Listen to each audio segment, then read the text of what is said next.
Hello students, BA Part 1, welcome back to Sociology classes. Today our topic is global warming and greenhouse effect.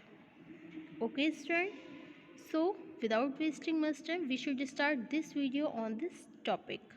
Okay, पर्यावरण प्रदूषण, environmental pollution. Okay, पर्यावरण प्रदूषण का सबसे हानिकारक परिणाम वैश्विक उष्णता अथवा ताप में वृद्धि होना है, जो आज संपूर्ण विश्व की प्रमुख समस्याओं में से एक है. वैश्विक उष्णता में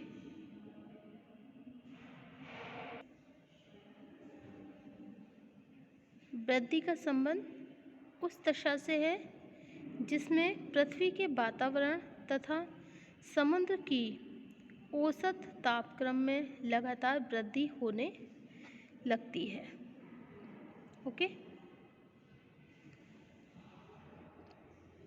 इसके विपरीत पर्वत श्रेणियों और ध्रुव प्रदेशीय क्षेत्रों में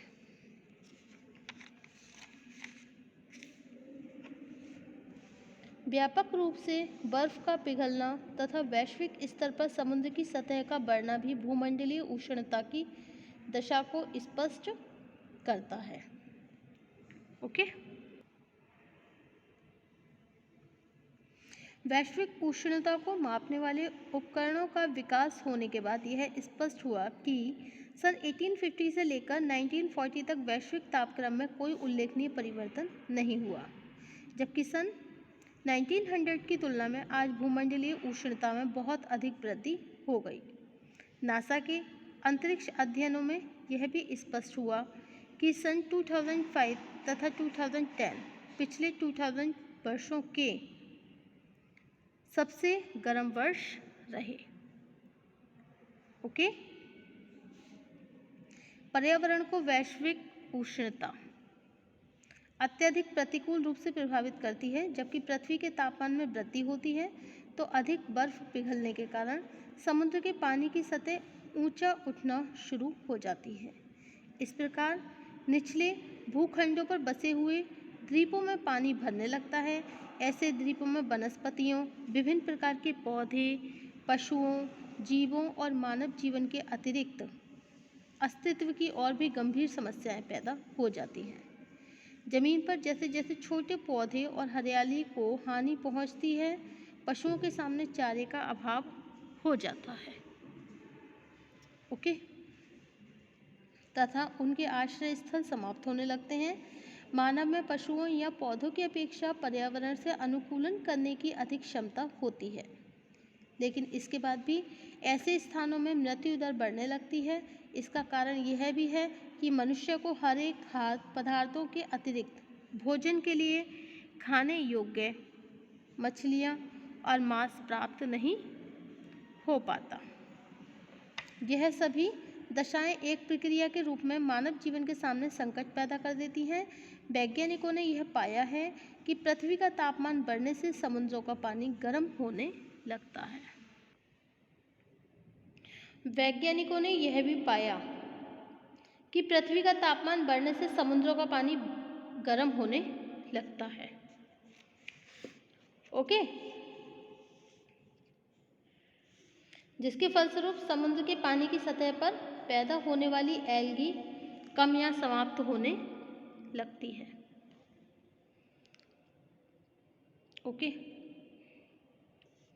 एल्गी पानी में पैदा होने वाली एक तरह की घास है जिसका उपभोग मुख्य रूप से समुद्र में रहने वाली मछलियों तथा अनेक दूसरे जीव जंतुओं द्वारा किया जाता है.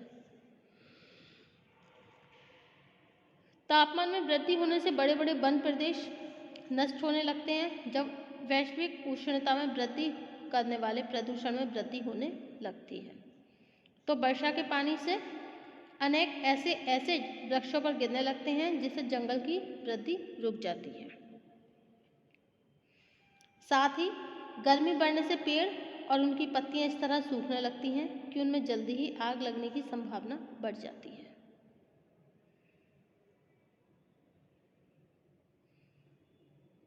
सन 2011 में ऑस्ट्रेलिया तथा अमेरिका के एक व्यापक वन प्रदेश में लगने वाली आग इसी दशा का परिणाम सिद्ध हुई। जंगलों में इस प्रकार लगने वाली आग वैश्विक उष्णता का एक प्रमुख कारण सिद्ध हुआ है।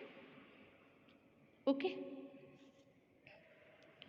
अब नेक्स्ट पॉइंट है आपका वैश्विक उष्णता का ग्रीन प्रभाव से संबंध। ओके, ग्रीन हाउस प्रभाव से संबंध। ओके,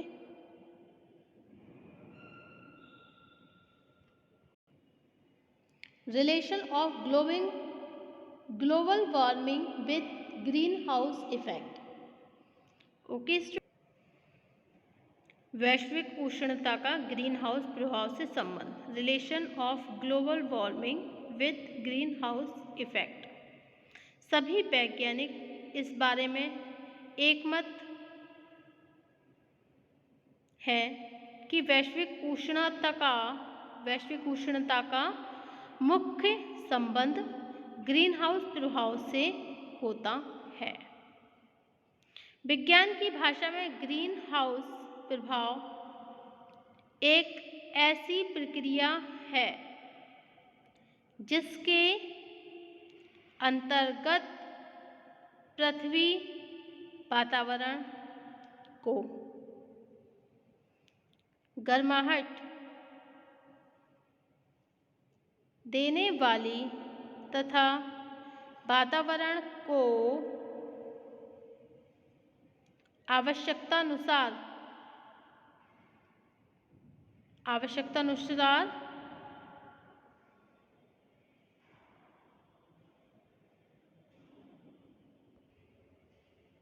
ठंडा बनाए रखने वाली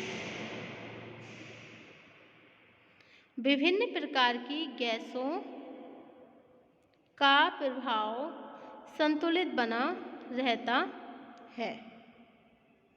ओके, इन गैसों में प्राकृतिक वाष्प, water vapour, carbon dioxide, methane तथा ओजोन प्रमुख है। इसके उत्सर्जन, इमिशंस तथा विकिरण रेडिएशंस के द्वारा भारत में तापक्रम के संतुलन को बनाए रखने में समुद्र से बनने वाले बादल भी एक महत्वपूर्ण भूमिका निभाते हैं। This is the reality. वास्तविकता यह है कि पृथ्वी का वातावरण विभिन्न प्रकार की गैसों की एक सतह से बनता है। पृथ्वी के चारों ओर इन गैसों का जो बाहरी घेरा तैयार होता है उसके प्रभाव से सूर्य की गर्मी उतनी ही मात्रा से रुक पाती है जो जीवन को बनाए रखने के अनुकूल होती है।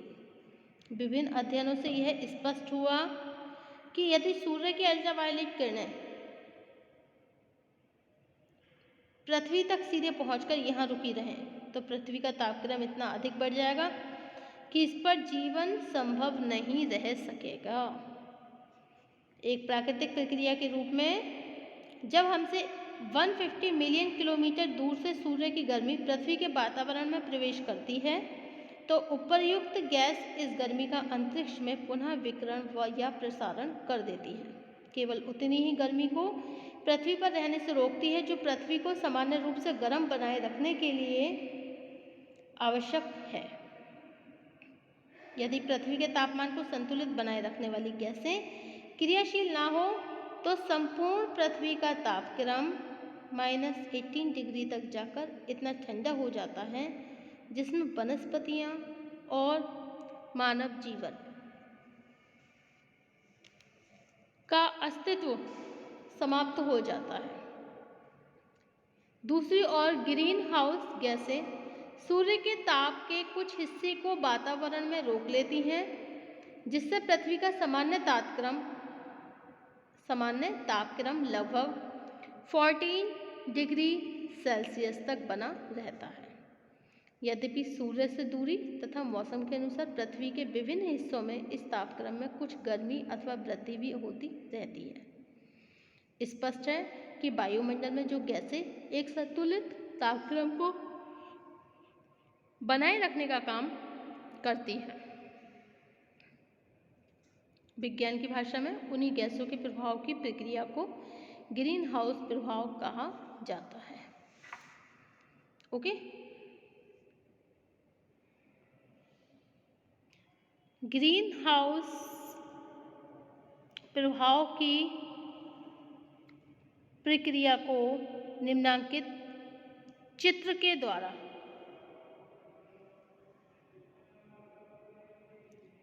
समझा जा सकता है। ओके,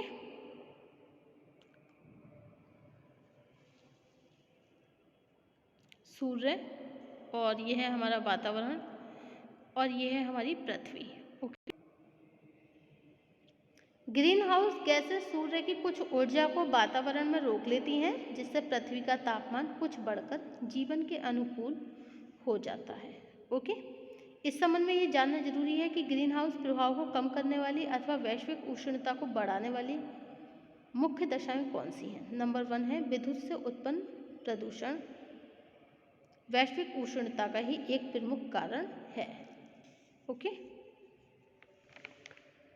सेकंड है घर के कूड़े करकट, मतलब गार्बेज को कुछ स्थानों पर इनके बड़े बड़े ढेर लग जाते हैं। इस कूड़े कचरे को जलाने से ग्रीन हाउस गैसों का काफ़ी हिस्सा वायुमंडल में चला जाता है। नंबर 3 है बड़ी मात्रा में वृक्षों का कटान होने से उनके द्वारा ग्रहण की जाने वाली कार्बन डाइऑक्साइड को अपने में ग्रहण करने की प्रक्रिया रुक जाती है। नेक्स्ट है औद्योगिक विकास। औद्योगिक विकास के फलस्वरूप रासायनिक खाद, कागज, चीनी, सीमेंट, कांच और दूसरे उद्योगों में ऐसे पदार्थों का उपयोग किया जाता है। ओके, अब नेक्स्ट है वैश्विक उष्णता को कम करने के उपाय।